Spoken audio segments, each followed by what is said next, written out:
Few places in the world are seeing the explosion of God's power like the underground church in China is experiencing. And in the last 60 years, China's communist government has done its best to wipe Christianity off the map. What you are about to see is some of the rarest footage on the planet.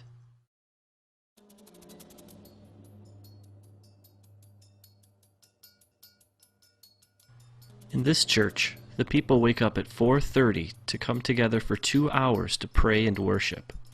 They do this every day.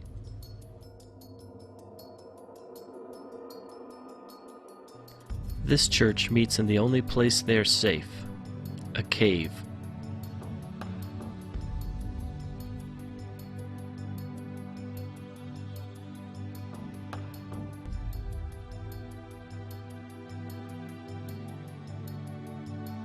This church meets on a farm, far away from prying eyes.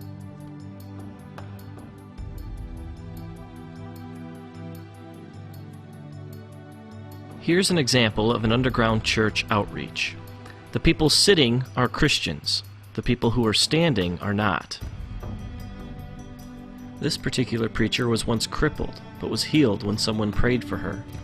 She now preaches the good news of Jesus to anyone who will listen. In this particular meeting, over 1,000 people became Christians.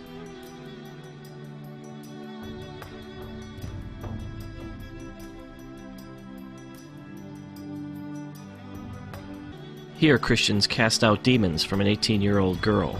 She's now a preacher. In Shanghai alone, there are over 3,000 house churches, just like this one.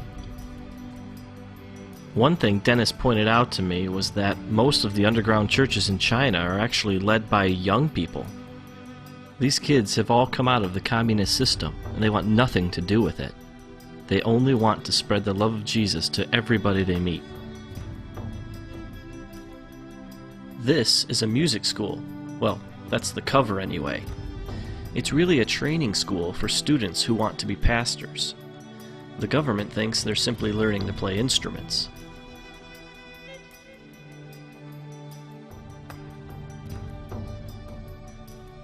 One thing I quickly realized about the Chinese church is that it's a lot different from the American one.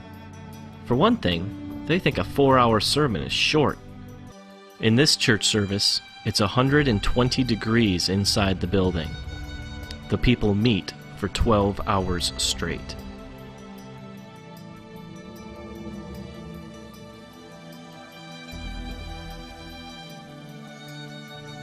Dennis told me one story about a time he went to a very remote village in China to preach. He was led into a large room where the people were packed so closely together that he had his back to the wall and could reach out and touch the row in front of him. Everyone stood. There was no room to sit.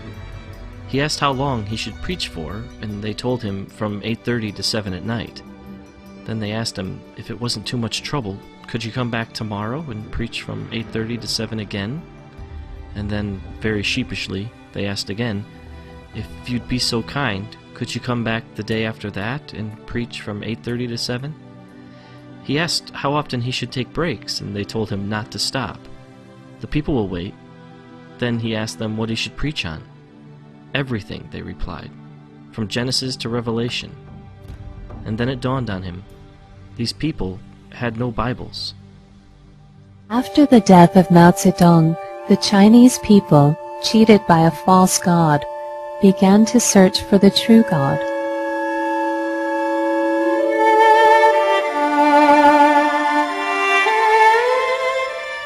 For the first time in their lives, people from the lowest levels of society came face to face with God's unconditional love, with Christ's sacrifice on the cross, and with the knowledge that in God's temple they had value and dignity.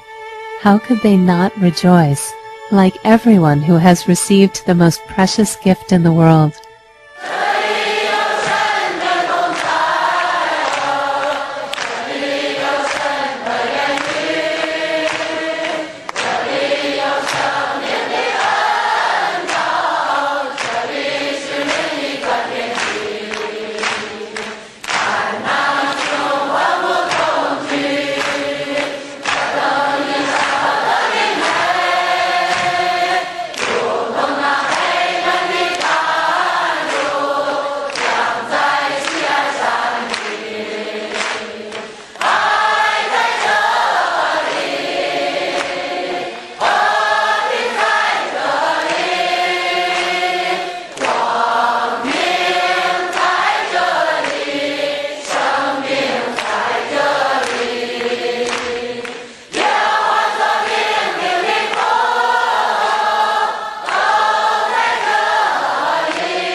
The first time I went to church, I felt the atmosphere there was really good.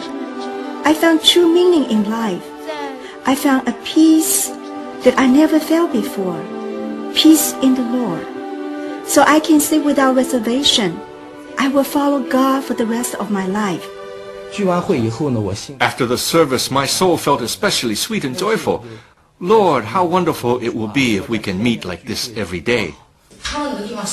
I lay awake for 3 nights, overwhelmed with joy. I thought, Lord, what have I received? Why am I so filled with joy? I have no money. I have no family.